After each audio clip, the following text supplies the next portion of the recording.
The following podcast was recorded in my favorite studio, Johnny Flores' barn. There's going to be some horse noises, just to let you know. Enjoy.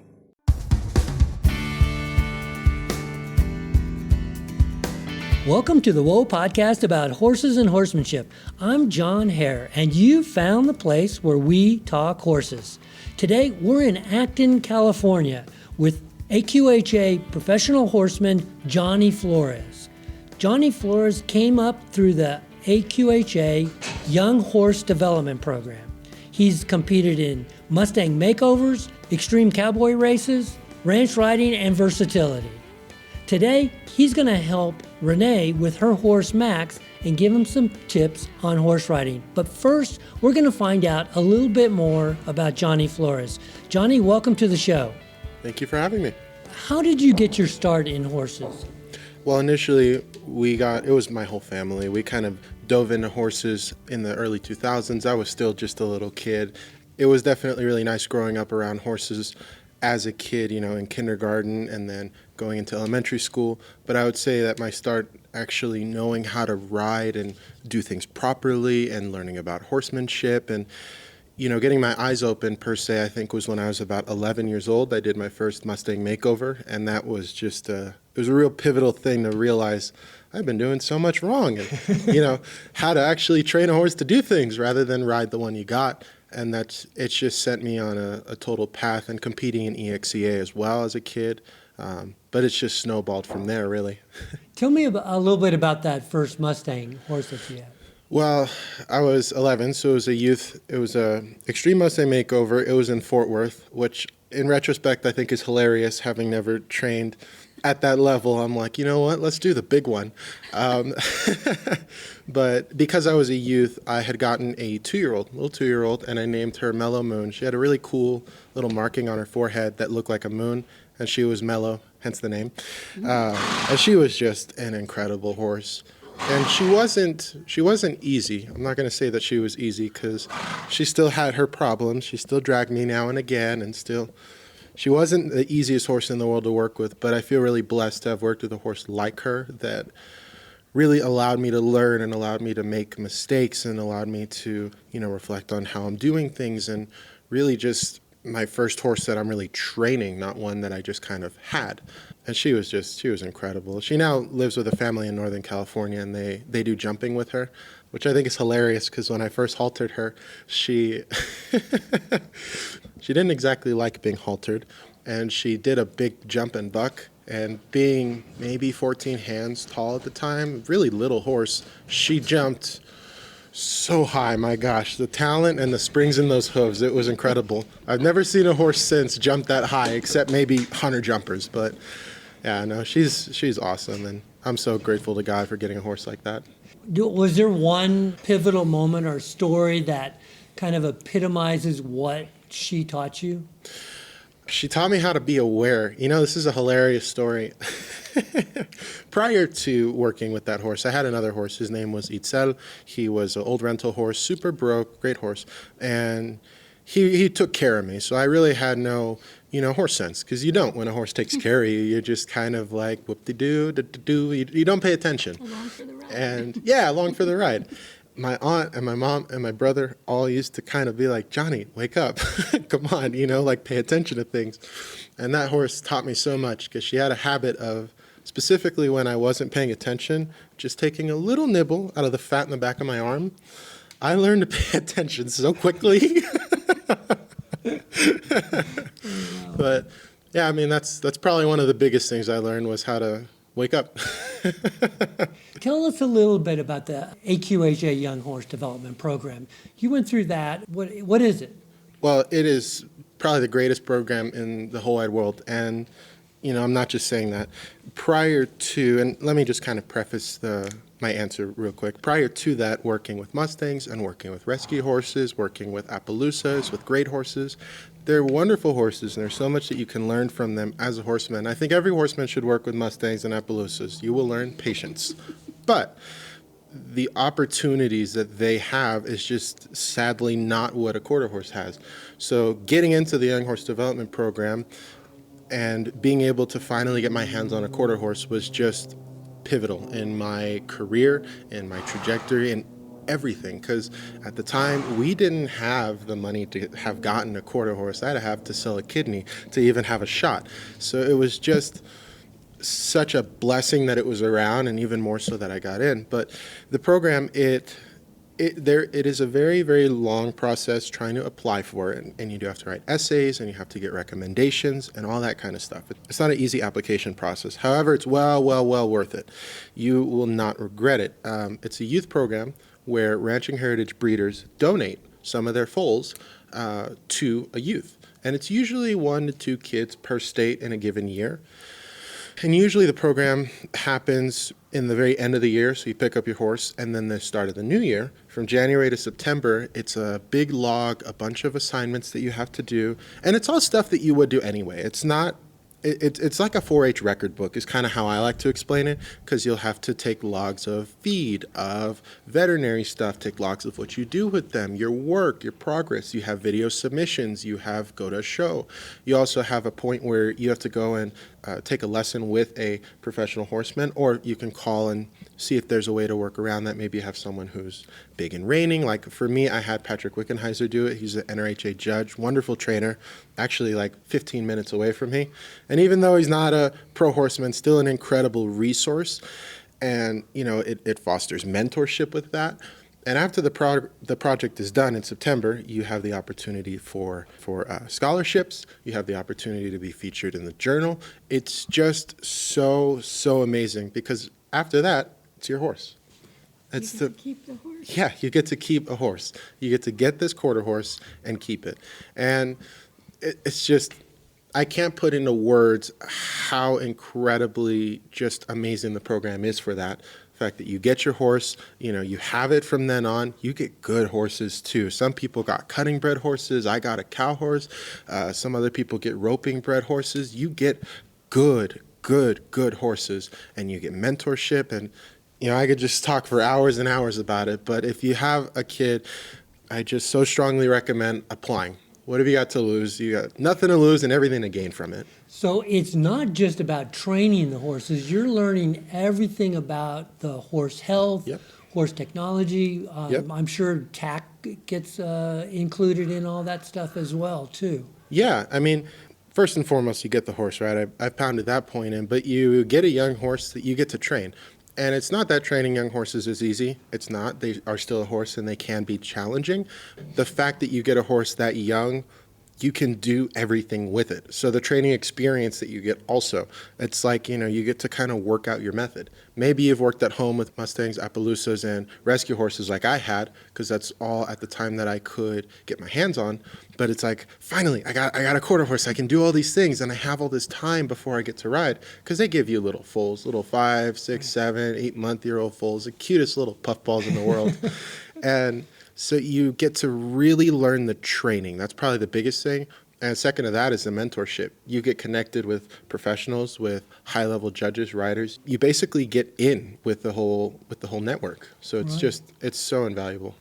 And I want to get back to your influences in horsemanship, but I neglected to introduce my wife, which I often do. Renee's here, and Renee came up to learn some techniques and tips about ranch riding. And how did that go today? We've just spent about an hour with Johnny out in the arena. What did you come away with, Renee? Well, first of all, it was a ton of fun. Thank you, Johnny. Yeah. It was very educational. It's kind of exciting. Max is a pretty high-energy horse, a little bit new to me, and I was looking for tips on kind of calming him, slowing him, and Johnny was real helpful with that. With a goal, too, showing ranch riding, which would be really nice if I can get him to lope. You'll get it. I will. Well, and so what things were you working on? We were working on getting him to listen to me when I wanted to transition to a slower pace, and we did that by working on the fence and doubling. That was a great experience, and trying to get that fine-tuned to do it correctly, giving him the chance to do it right, and then telling him if he didn't do it right. Working on my hands, that was really good. Another part of what we did was bending him to me getting him to slow, to stop, to listen, to give, and to give correctly with his head in a more collected position, getting that flexibility through the neck and the poll. It was really good. And Johnny, what did you see from your side as a trainer? Well, Is this a common problem that people struggle with? yeah, I think that there are definitely no shortage of hotter horses. Having experienced my Appaloosa, my gosh, the stereotype about Arabians being hot, you should see this horse. The gas tank on him is incredible, and especially despite his age. But so it was kind of funny watching Renee have very similar problems to what I had. It was very, very familiar, and it was really interesting because I could help her very, very well because I knew these problems very intimately.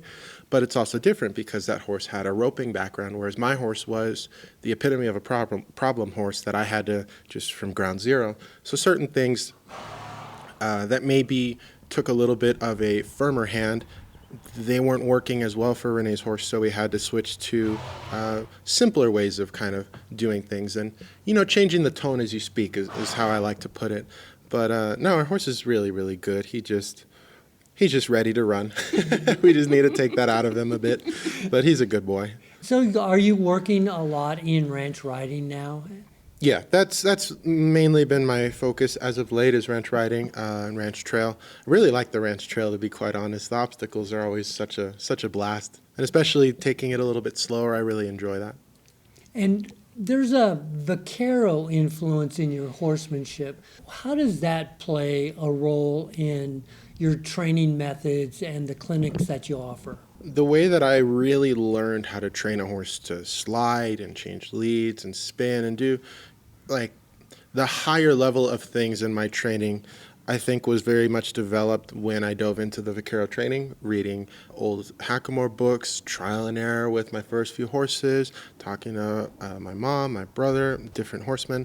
So it's something that I think is very much in me and I'll never be able to escape per se. And not that I'm trying, but it's there. I think that with the vaquero horsemanship, a lot of it's very big on balance. A lot of it is very big on taking your time. And both of those things I did a lot with with the horse I'm showing a lot in ranch riding. The first 2 years riding her, I had no intention of showing. I was Mr. Vaquero, training, Little Miss Bridle Horse. I'm like, this is, I'm going to make this horse like all the old Arnold Rojas books, just in my head about it. So the fact that I took so darn long to train and I had no intention of like rushing things, I think helped a lot. And the prioritization of balance has really helped her too, because she does these trail courses seamlessly and quicker than a lot of the other horses, because she's just like, dude, I can lope upside down if you want me to. I'm so darn balanced. Johnny, are you trying to tell me that you learned vaquero horsemanship from a book? For the most part, yes. I think a lot of that stuff was very self-taught, because nowadays with horsemanship revolving around showing and the commodification of horsemanship, the old school vaquero approach of taking as long as you need, you'll get your horse in a bridle by the time they're 10 versus standards that call for horses to be in bridles by the time they're 5. That style of horsemanship is such a minority. It's rather difficult to kind of learn that one-on-one like you might with ranch riding, cow horse reining, things that are more popular and things that really drive the market. Reading the book Hackamore Reinsman, I had studied it with my mom, and it's a lovely book, a little bit hard to understand. You may have to go on some forums on Facebook and try to decipher it, message some people. But there's a lot of trial and error with my first couple horses. The next horse that you train is always better than the one before it. So I learned from all the mistakes with my first horse, and when I got the young horse development horse, I was like, okay, I know what I got to do. And at the time, my brother was training on our property, and I was starting the colts, putting miles on them. So I would kind of work out little things here and there, like working out the kinks, so to speak. And so by the time I got to my other horse, I already had an understanding of teaching the slide, teaching lead changes, teaching spins, and all the other basic maneuvers. But I think that a lot of the polishing and refinement definitely came from attending clinics, attending lessons, finding people that are better than me to go and watch me and say, what the heck are you doing? Because riding alone is not the greatest way to improve. And what are some of the horse trainers that you trained under or took clinics from that had an impact on your horsemanship? I've just attended a ton of clinics and tried to go wherever I could. I've gone to bridle horse clinics with Bruce Sandifer. He's Mr. Vaquero. That guy's horses are amazing. And it was really neat to talk to him about some things and sort of get some kinks straightened out on my other horse and the finer bits of the hackamore stuff. But reading different books has helped a lot.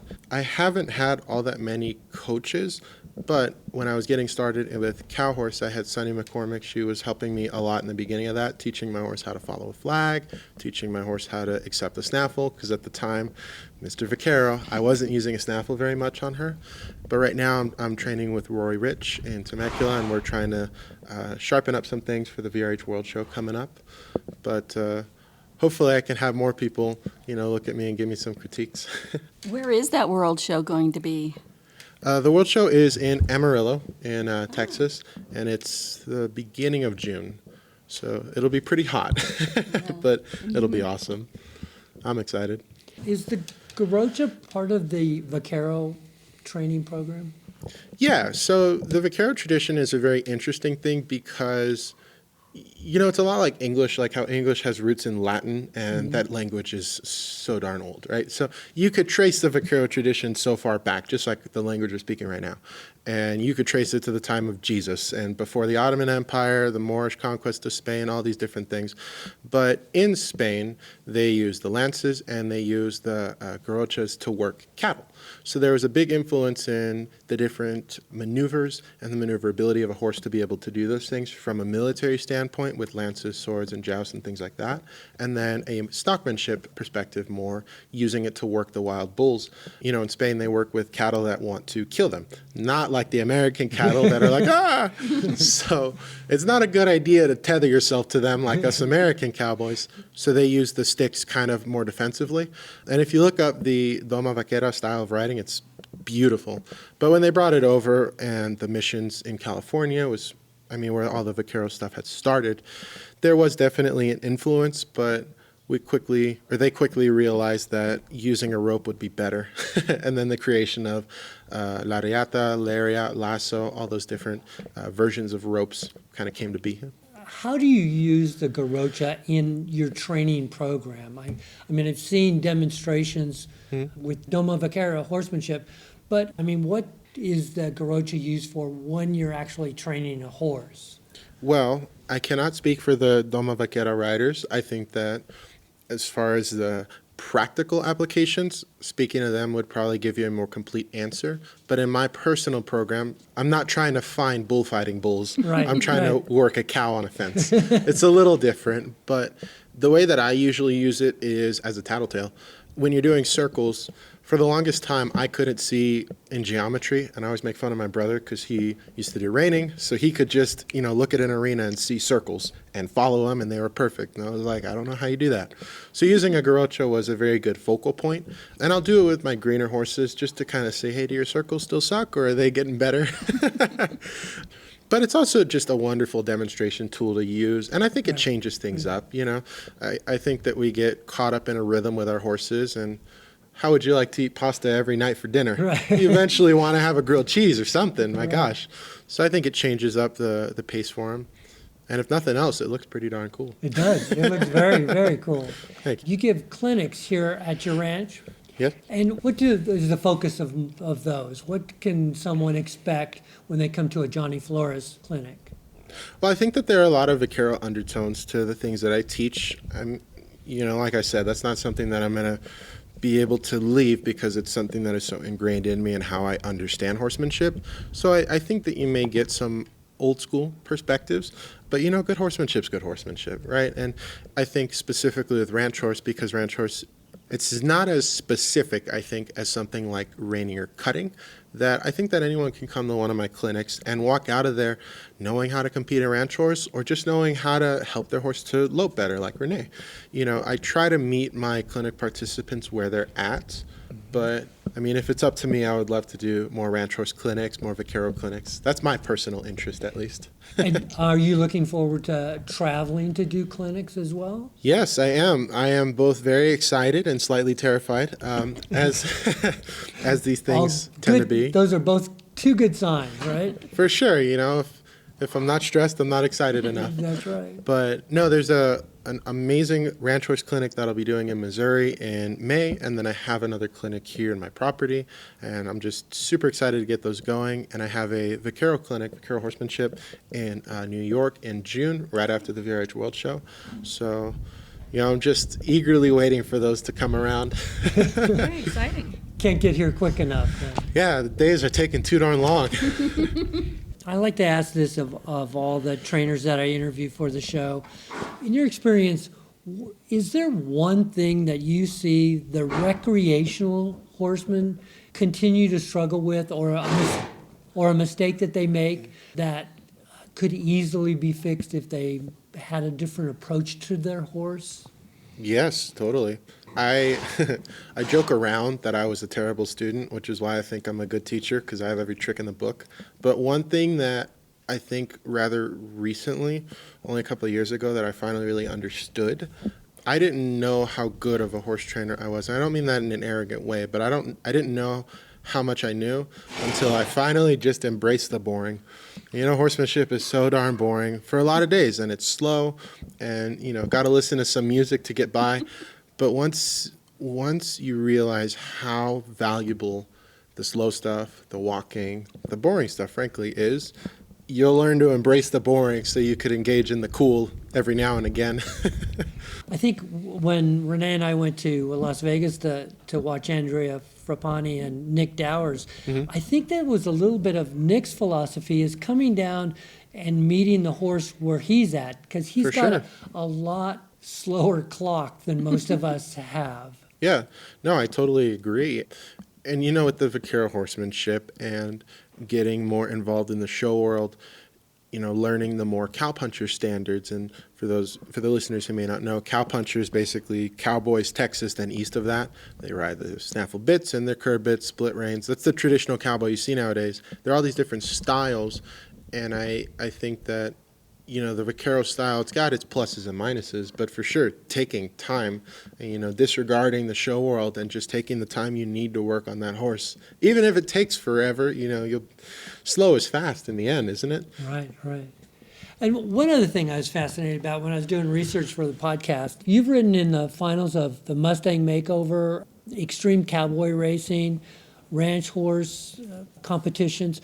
Or was there something that happened at one of them that you could tell us a little bit about? Yeah.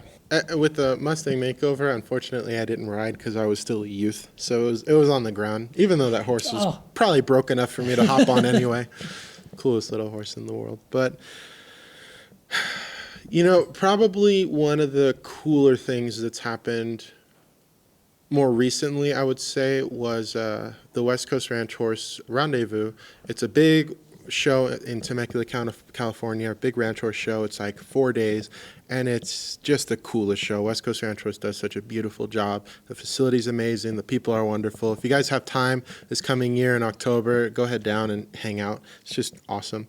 But there was a freestyle in the evening on one of the days. I believe it was Saturday.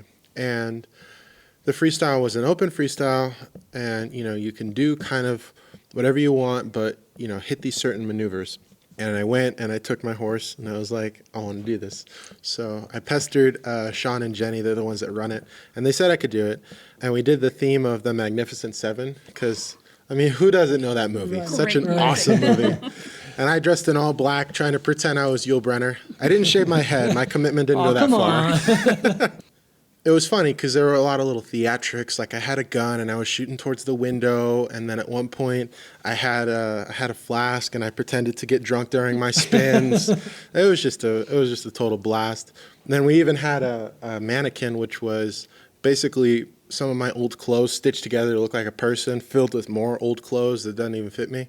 And I dragged it because I was dragging a body out, and it exploded, which I thought was hilarious. The stitches came undone and the clothes went everywhere. But that was such an awesome experience. I feel like that was probably the first time that I felt my horse with me. Riding horses, anyone who's ridden horses long enough will know what it feels like when you have a horse that's like if the ranch was on fire and I had to evacuate horses, I had to evacuate cattle, I can get on this horse and I can go and it'll look like a scene from a movie. That kind of like grit and willingness and like, I got you, dude. Yep. That sort of feeling, I think, was probably the first time that I've truly, really felt that in my horse. Kind of a coming into her own, which was pretty neat because she's still young and she still does baby things. But to feel that, her gritting her teeth with me was pretty darn cool. Wow, that's nice. Amazing. Yeah. Very cool. We ended up winning too, which was a neat plus. Well, and you have a great social media presence. You have Thank you. a YouTube channel. Yes, sir. With a lot of great information that you offer to people. Are all those free? Yeah, I try to put out a lot of free information. I think in some ways the clinician market is really oversaturated and there are a lot of copycats. So, giving out free information I think is probably better than putting all of it behind a paywall. And the biggest thing too, having been someone that learned through trial and error, reading books, I can tell you, it sucks. So I don't want people to have to go through that.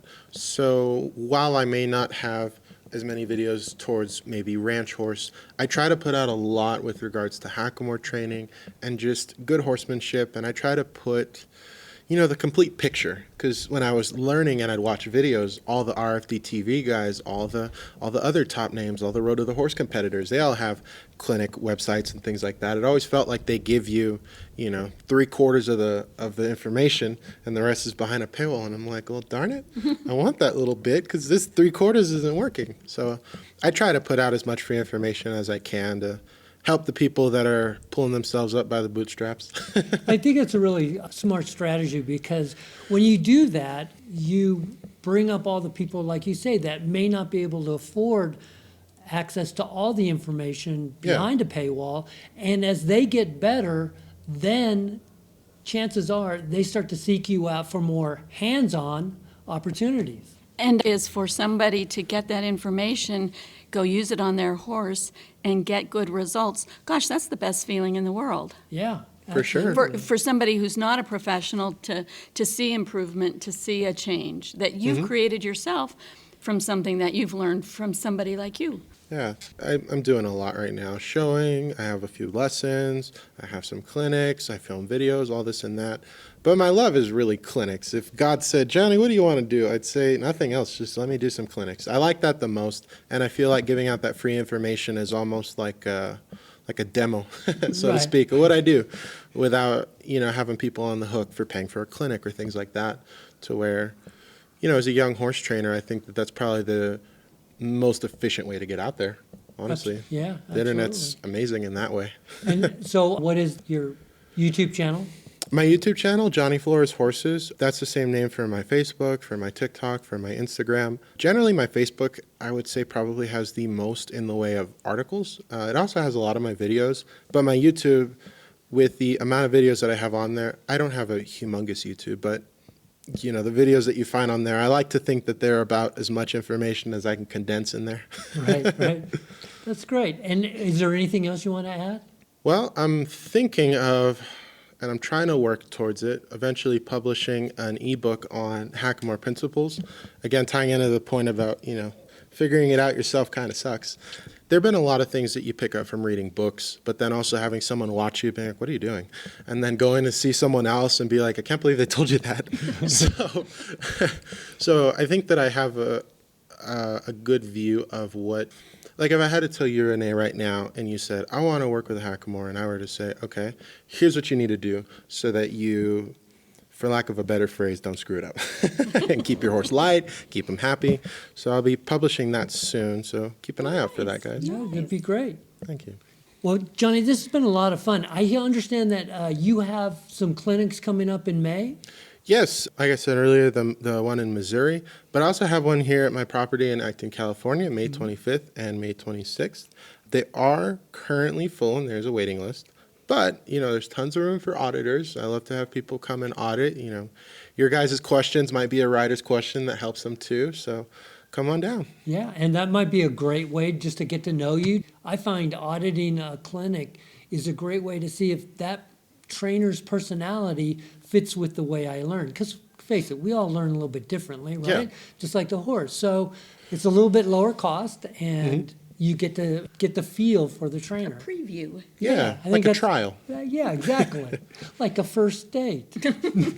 I might cut that out. So people can find you on all sorts of social media. We really Yes, sir. appreciate you having us over to your place here in Acton, and we wish you all the best in the future. Thank you. This has been And Max great. and I thank you too. You're very welcome.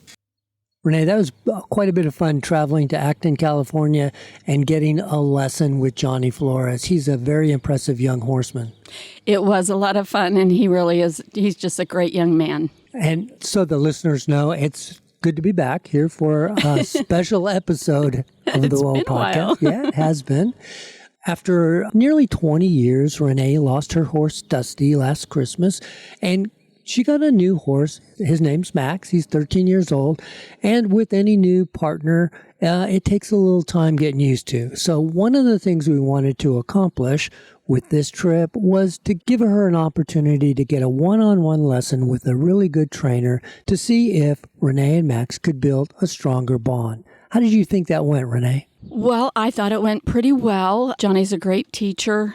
He was very patient. What I wanted to learn were some techniques for slowing Max down. He was a rope horse, and I'd like to make him into a more casual trail riding type of horse.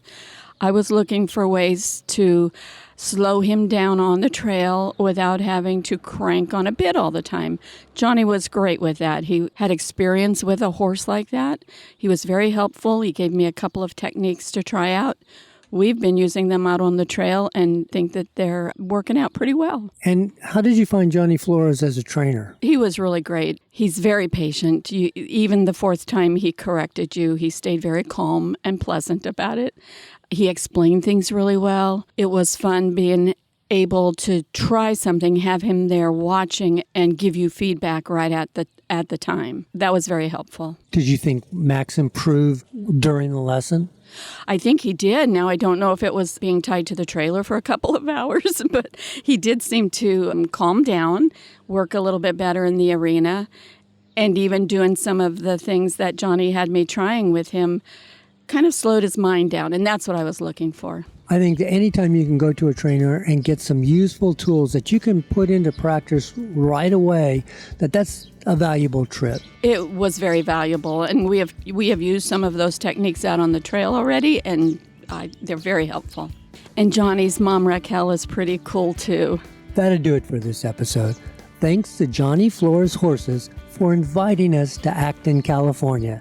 He's got a great place out there where he works horses and holds clinics. He's got a couple of clinics coming up in May. To find out more about Johnny Flores and his horsemanship clinics, check out Johnny Flores Horses on both Facebook and Instagram. He also goes by Johnny Flores Horses on his YouTube channel. There's a lot of valuable information he has made available. You can find every episode of the podcast at wowpodcast.com. Also, you can listen on Apple Podcasts, Google Play, Spotify, and anywhere else fine podcasts are heard. If you've got an idea for a future podcast, email me at john@wowpodcast.com. Thanks again for listening. And until next time, Go have some fun with your horses. bye-bye, everybody.